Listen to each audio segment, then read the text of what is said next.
guys, here is Redsminers and today I'm back with a new video. So in today's video, we're gonna check out my newest creation, which is the snowball grenades, but not a simple snowball grenade, a spammable one. So let's take a look at it. First I'm just gonna do some things so we don't see a lot of spamming, and I'll change it after so we can see why the scoreboard was there. But if I throw them, as you can see, you see a lot of explosions. I said you see a lot of explosions. Yeah, these were not rendering because we were too far. But as you can see, they all explode. It's working perfectly. You can throw it all over the place as you want, and it will all works. Yeah, pretty cool. I just want to mention that I did that about 1 week ago or something like that, and a guy in the meantime, because I was trying to make this video, but this thing is so complex. I was trying to explain it in the first time I tried to record, but I think I will give up because this thing is too complicated. I will just show you the basic, and you can come here to look at all the common blocks if you want to understand it more in detail. But that other guy, SiberianHat, made a video about his design, which is way more small. That was not. Let me start again. It was a lot smaller. Yeah, I can say that.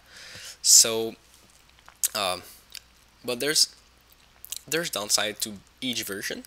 The downside of my version, if you throw a lot of them in the air, the explosion will not occur where the impact is exactly, because there's only one thing like that running, and the more their snowball, the longer it takes to teleport the weird skulls, because as you probably know, I'm using weird skulls, and they're not teleported to the snowball. They're teleported slower because I need to teleport all the weird skulls to all the snowball, and it's 1 per tick, and there's 20 ticks per second with this clock.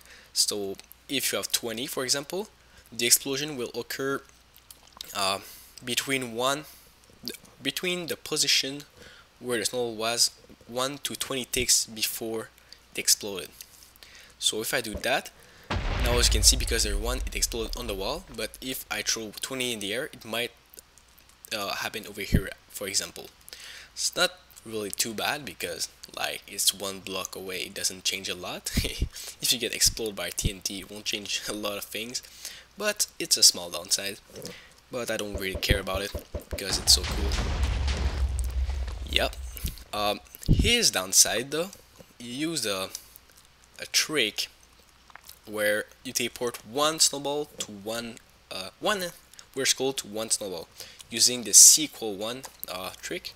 If you see, for example, I do teleport all to the coordinate 1 1 1, for example, this means everybody's gonna get teleported. But if I do, let me change something. Yeah, C=1, only the closest player will be teleported, which comes to at P. I guess it's the same thing. But yeah, so if you do that, only 1 player. If you do that, the 2 closest player will get teleported. So using that, he made so skulls get teleported to snowballs, the right snowballs. But if you throw them in the air like that, because they come back, it will get all teleported to 1 snowball, and it will glitch out where mine doesn't.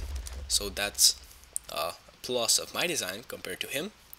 And also, if mine works with multiple players, maybe some twists will need, like for the scoreboards, but I'm pretty sure it's working with 2 player.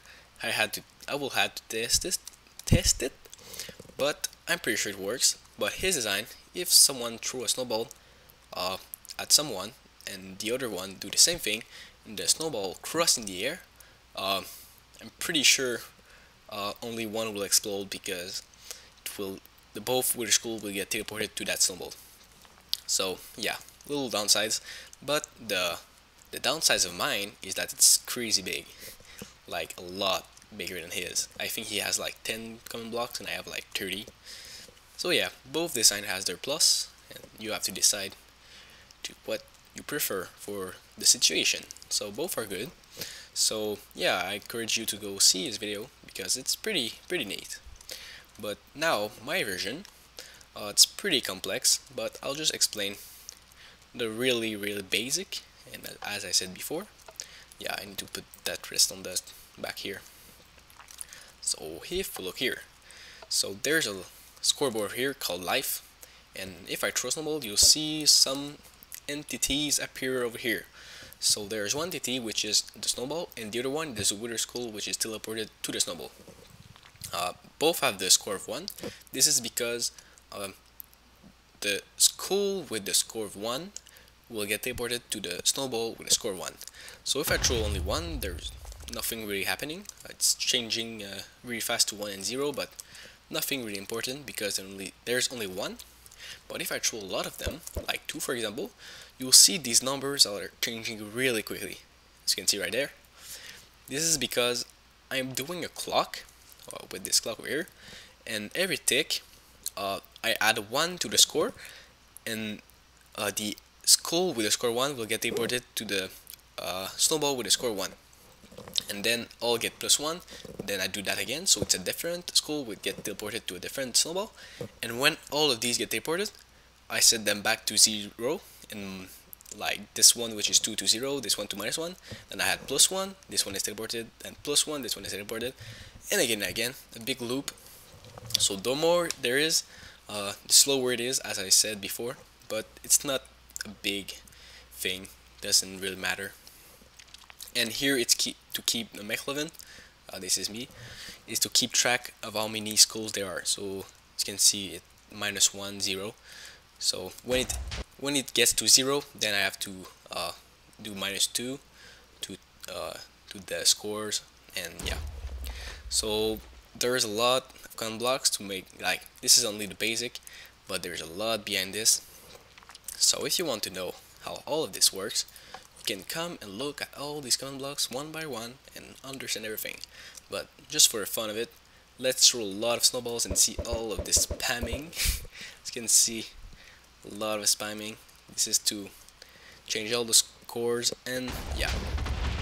So this is 100% reliable, so it will never break unless you destroy this thing over here, of course, but this won't ever bug out because it's using scores and doesn't teleport entities with Seagull 1 like his design, so it cannot bug.